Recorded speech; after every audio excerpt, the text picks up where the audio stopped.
Hello, my awesome viewers. Finally, after months of anticipation, I finally got the time to do my Pokemon Mystery Dungeon Gates to Infinity review. Now, in this game, I'm just going to give you guys a little heads up. I will be referring to Pokemon Mystery Dungeon Red, Blue, Explorers of Darkness and Time and Sky. So when I say those words, Red, Blue, Darkness, Time, Sky, I'm referring to the Pokemon Mystery Dungeon games. Just so that you guys aren't lost. And don't worry, just in case you haven't seen the ending or anything about the story, I will not spoil anything, even though it's been like a couple weeks. But, oh well, on with the review. Now, I will base this review based on 3 parts. The pros and cons that I thought were significant enough to be discussed, my 3 standards in gaming, music, plot, and gameplay, and my rating of this. So, let's begin, after months of me putting this off. First, the pros and cons. I'm going to start with the cons so I can end with a happier note for the pros. For the cons, in the beginning, you get to choose which Pokemon that you wish to play as, and this is a con for me because in the previous games, you answered a questionnaire, and your answers determined your Pokemon, and because I grew used to that element of how my Pokemon is chosen, to have it just, in the first game, the second game, and then scrapped in the third game, is it kind of grinds my gears because I kind of liked answering the questionnaires. I liked knowing what nature it defined me as, and I liked knowing what Pokemon that it deemed that I would be like as. And I liked that, and I was kind of disappointed to see that it wasn't in Gates to Infinity. And my second con that I'm going to discuss is that, and it's kind of my biggest one, in Red and Blue, I got to choose from, 9 possible starters and 9 possible partners, which is, almost 100 choices, almost.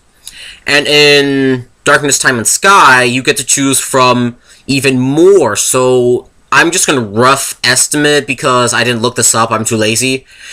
A bit over 100 choices when it comes to your teams, but in Gates to Infinity, your choices are, from the very beginning, just remember that, from the very beginning, Pikachu, Axew, and the 3 Unova starters. And that's it in the beginning. In the other games, in Red, you had the minimum of 9 pokes to choose from for you and your partner, and 3 more after Darkness and Time. So why they decide to limit us to 5 in the 3rd installment really does upset me because to my knowledge, there are 2 other people who have chosen the same teams that I chose. I chose Snivy and Axew in the beginning. Please comment down below if you own the game, which partners you chose. And this is kind of a problem for me because I like variety. Even if my variety kind of sucks, then there's only a few good ones that I'm going to choose from. I like the options of multiple options. And the fact that this game does not give me multiple options kind of ruins the game for me since I have played Red before and I have seen a walkthrough of Darkness and Time, which is an awesome game, by the way. And time to move to my pros, because that's my cons that I found significant. If you guys have anything to say for cons or pros, please do not be afraid to comment down below. Wow, 4 minutes, let's hurry this up. Now, for pros, I like what they did with the Paradise idea of us hiring, dojos, shops, and gyms to train up our moves so that we can have more items to be prepared for dungeons. Although, because I'm kind of greedy and picky, I kind of don't often use the fruits of my labor in Paradise. Although the mini-games are fun. The Stormy one and the Beartic one is kind of annoying, but the Stormy one is pretty fun.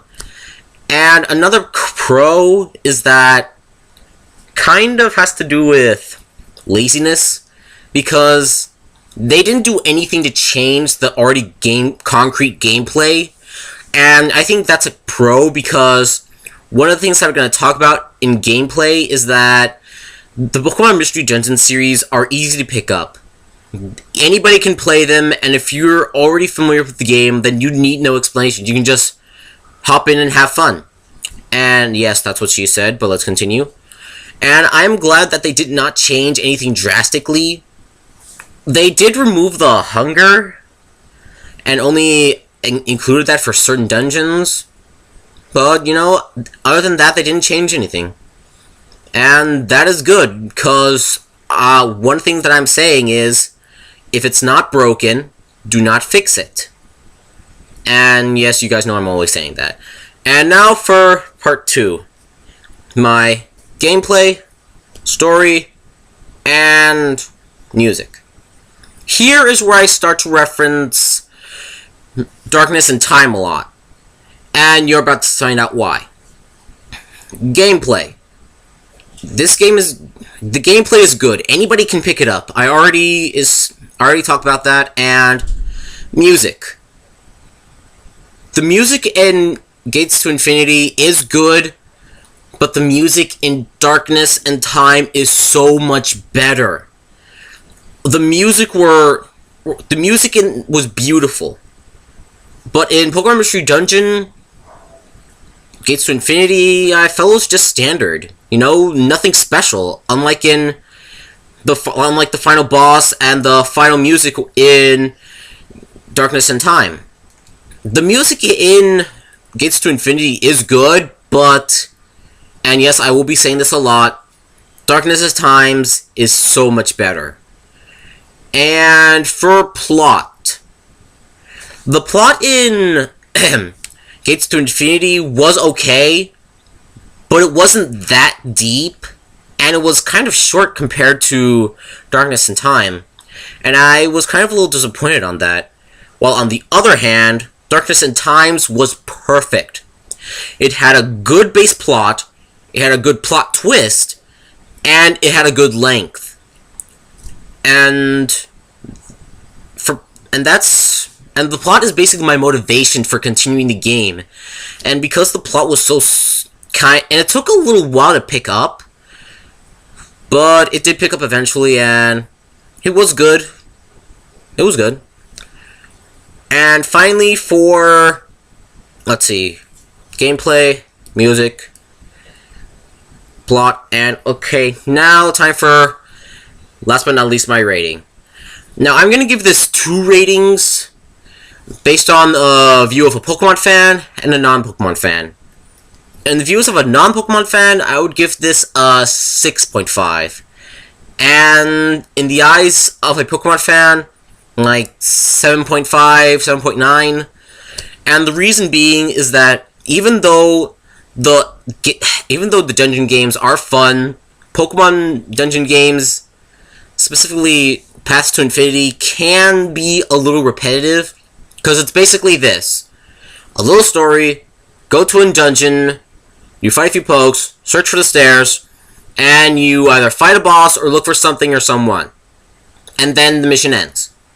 You go to sleep, you wake up, cutscene, dungeon, fight, search for something, day ends, and that's basically the basis for the beginning of the game. And that can get really annoying and repetitive for people who aren't fans, who don't enjoy the thought of being a Pokemon and going on missions. And so yeah, my review is, if you really want to enjoy this game, you really have to be a Pokemon fan.